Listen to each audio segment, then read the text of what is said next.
কেষ্ট কাজলের বীরভূমে তৃণমূলের দুই গোষ্ঠীর মধ্যে ব্যাপক বোমাবাজি। মুড়ি মুরগির মতো বোমা পড়েছে গোটা গ্রাম জুড়ে। বোমার আঘাতে পা উড়ে গেল এক তৃণমূল কর্মীর, আহত আরও এক। এই ঘটনাকে কেন্দ্র করে ব্যাপক উত্তেজনা ছড়িয়েছে। খবর পেয়ে ঘটনাস্থলে পৌঁছায় বিশাল পুলিশ বাহিনী, তবে পরিস্থিতি নিয়ন্ত্রণের বাইরে চলে যায়। জানা গিয়েছে, বালির ঘাটে দখলদারি এবং টাকা ভাগাভাগি নিয়ে দুই গোষ্ঠীর মধ্যে বোমাবাজি শুরু হয়। ইতিমধ্যেই এই ঘটনায় 6 জনকে আটক করেছে পুলিশ। বিজেপির অভিযোগ, অনুব্রত মণ্ডল এবং কাজল শেখ গোষ্ঠীর লোকজন বালির টাকার ভাগ নিয়ে বোমাবাজি করেছে। বিজেপির দুবরাজপুরের বিধায়ক অনুপ সাহা বলেন যে অনুব্রত ও কাজলের লোকেরা বালির কাটমানি তোলার টাকা নিয়ে বোমাবাজি করেছে। ওদের ধিক্কার জানাই। কোথা থেকে এই বোমা এলো? মুখ্যমন্ত্রী যখন বেআইনি বালি নিয়ে কথা বলেছেন, তখন তার দলের লোকজন গ্রামে বোমাবাজি করছে।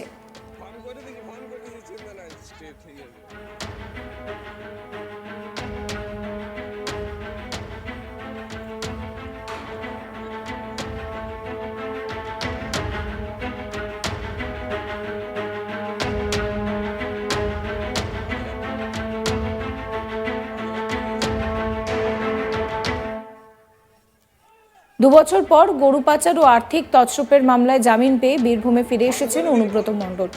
অনুব্রত মণ্ডলের অনুপস্থিতিতে পঞ্চায়েত নির্বাচনে বিপুল ভোটে জয়ী হয়ে বীরভূম জেলা পরিষদের সভাধিপতি হন কাজল শেখ, যিনি বারবার অনুব্রত যুযুধান হিসেবেই পরিচিত।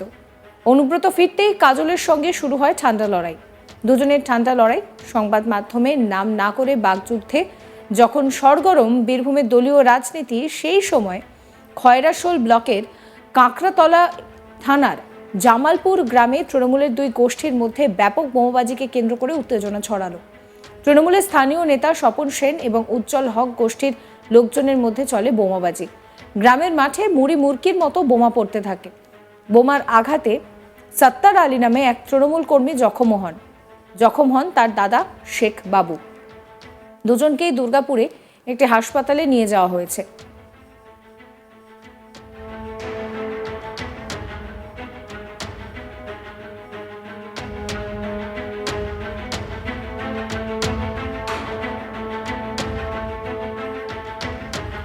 আপনাদেরকে শোনাবো বিজেপি বিধায়ক অনুপ সাহা কি বলছেন।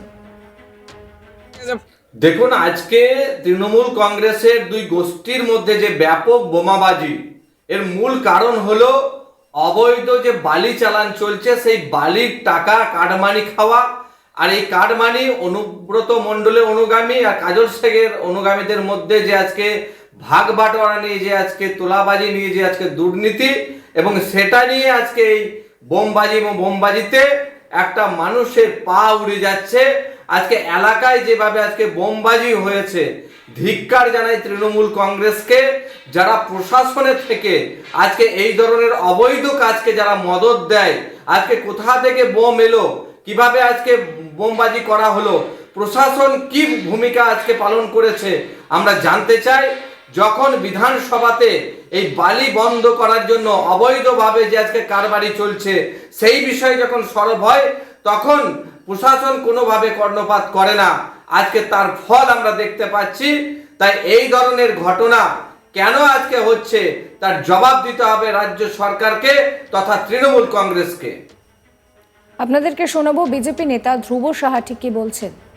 দেখুন, তৃণমূল কংগ্রেসের যা বর্তমান পরিস্থিতি, সিউড়িতে অর্থাৎ জেলা বীরভূম জুড়ে লড়াই চলছে কাজল এবং কেষ্ট।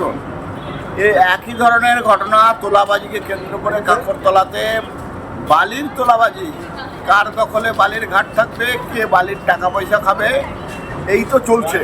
আর একজন একাই 500 কোটি টাকা দিয়ে টেন্ডার নিয়ে নিচ্ছে, বাকিরা সমস্ত কিছু করতে পারছে না। সব তৃণমূলের খেলা। এ তো ঘোর কলি, কলিতে আল্লাহ ভগবান, তৃণমূল কংগ্রেস এই তৈরি করছে তৃণমূল কংগ্রেস। কিন্তু সব থেকে বড় ভগবান হচ্ছে জনতা জনার্দন। এইভাবে তোলাবাজি করে কাটমানি খেয়ে বোমাবাজি করা বীরভূমের মানুষ, দুবরাজপুরের খয়রাশোলের মানুষ মেনে নেবে না। এরা চাইছে যে জোরজার মুলুকতার এই করে গোষ্ঠী কুণ্ডল করবে, এর জন্য একটা ভয়ের বাতাবরণ তৈরি করবে যে বোমা আছে, বন্দুক আছে। সুতরাং সাধারণ মানুষ, তুমি সাবধান হয়ে যাও, তৃণমূলকে আগামী 26-এ ভোট দাও। এইভাবে বেশি দূর এগোনো যাবে না।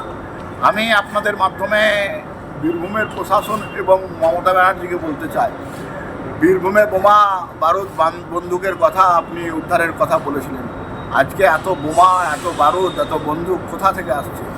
আর যাদের কাছে আসছে সবাই তৃণমূল, এদের বিরুদ্ধে ব্যবস্থা হচ্ছে না কেন? তৃণমূলের বীরভূমের জেলা সহ সভাপতি মলয় মুখোপাধ্যায় বলছেন যে এখানে তৃণমূলের কোনো বিষয় নেই, প্রশাসন আছে, প্রশাসন পুরো বিষয়টা দেখছে। এটা কোনো গ্রামের নিজের বিষয় বা ক্লাবের নিজের বিষয় হতে পারে। তৃণমূল নেতা মলয় মুখোপাধ্যায় কি বলছেন শোনাবো আপনাদের। দেখুন, এটা তৃণমূলের কোনো ব্যাপার নাই। এখন বিভিন্ন জায়গায় নানা রকম দুষ্কৃতকারীরা বিভিন্নভাবে বিভিন্ন জায়গা থেকে চাঁদা তোলার চেষ্টা করে, পয়সা তোলার চেষ্টা করে। প্রশাসন সক্রিয় আছে, দেখে প্রশাসন। এটা দলের কোনো ব্যাপার নাই। এটা হয়তো কোনো গোষ্ঠী, কোনো লোক, হয়তো কোনো ক্লাব হতে পারে বা কোনো ছেলেরা হতে পারে, তারা হয়তো ওই টাকাটা তুলতে গিয়েছিল, সেই নিয়ে হয়তো বিরোধ হয়েছে। এখন এই সমস্ত গ্রামাঞ্চলে এখন অর্থনীতি অনেকটাই চাঙ্গা হয়ে গেছে এবং সেই ঘটনাকে যারা এই ব্যাপারে যুক্ত ছিলেন, পুলিশ নিশ্চয়ই তাদের বিরুদ্ধে ব্যবস্থা নেবে। এ নিয়ে আমার কলিগ শান্তনু হাজরার একটি রিপোর্ট দেখাবো আপনাদের। রাজ্যের মুখ্যমন্ত্রী অবৈধ বালি উত্তোলনকে কেন্দ্র করে চলতি বছরের জানুয়ারি মাসে কড়া নির্দেশ দিয়েছিল বীরভূম প্রশাসনকে। ঠিক এক মাস পার হতেই দেখা গেল বীরভূমের তৃণমূলের গোষ্ঠীকন্দল, যেখানে অজয় নদীর যে অবৈধ বালিঘাট রয়েছে সেই বালির ঘাটে বালি উত্তোলন কে করবে, কারা করবে, দুই তৃণমূল স্থানীয় নেতার মধ্যে গোষ্ঠীকন্দল। আর এই গোষ্ঠীকন্দল একেবারে বলা যেতেই পারে যে দেখা গেল মুড়ি মুড়কির মতো কিন্তু মাঝ মাঠে বোমার লড়াই চলছে, যা ভিডিও দেখলে আটকে উঠবে সাধারণ মানুষের মন। কিন্তু দেখা যাচ্ছে যে ভিডিওতে স্পষ্টভাবে মাঝ মাঠের মধ্যে দুই গোষ্ঠী দুজনকে কিন্তু একের অপরকে বোমা ছুটছে। আর এই বোমার আঘাতে কিন্তু দুজন আহত হয়েছে। আর এই ঘটনায় কিন্তু বেশ চাঞ্চল্যকর পরিবেশ এই মুহূর্তে বীরভূমের সিউড়ির কাকরতলা থানার অন্তর্গত জামালপুরে, যেখানে দেখা যাচ্ছে যে প্রচুর পরিমাণে পুলিশ মোতায়েন করা আছে।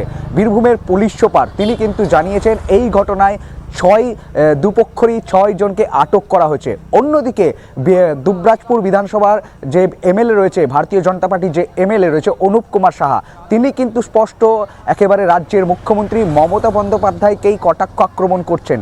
অন্যদিকে বিজেপি জেলা সভাপতি ধ্রুব সাহা তিনিও কিন্তু এই বালি তারা বলছে যে কাজল কেষ্টর যে বালির ভাগ কার দখলে থাকবে তা নিয়ে তাদের অনুগামীদের মধ্যে লড়াই চলছে এই বীরভূমে। আর এভাবে এই লড়াইয়ে তৃণমূল কিন্তু 2026-এর আগে কুপকাত হবে।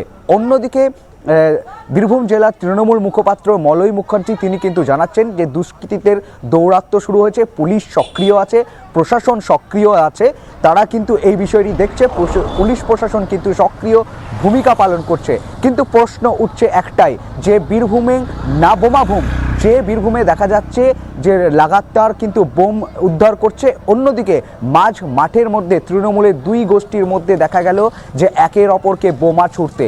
আর এই বোমার আঘাতে কিন্তু আহত হয়েছে দুই ব্যক্তি, কিন্তু দুই তৃণমূল কর্মীকে কিন্তু এই মুহূর্তে দুর্গাপুরে যে একটি হাসপাতাল রয়েছে সেখানে কিন্তু স্থানান্তরিত করা হয়েছে। এমনকি যা স্থানীয় সূত্র মারফত জানা যাচ্ছে যে একজন তৃণমূল কর্মীর তার পা কিন্তু উড়ে গেছে। এক কথা বলা যেতেই পারে যে বীরভূমে সিউড়ির কাকরতলা থানার অন্তর্গত জামালপুর গ্রাম পঞ্চায়েত এখন এই মুহূর্তে উত্তাল পরিবেশ।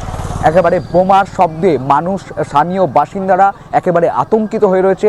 পুলিশ মোতায়েন করা হয়েছে, পুলিশ ঘটনাস্থলে পৌঁছেছে এবং পুলিশ পিকেটিং ও টহলদারি কিন্তু চালাচ্ছে। জামালপুর কিন্তু এই মুহূর্তে একেবারে স্তব্ধ রয়েছে। এই ভিডিওটি ভালো লাগলে অবশ্যই চ্যানেলটিকে সাবস্ক্রাইব করবেন। আমরা হোয়াটসঅ্যাপে রয়েছি, তাই ফলো করতে ভুলবেন না আজ তাক বাংলার হোয়াটসঅ্যাপ চ্যানেল।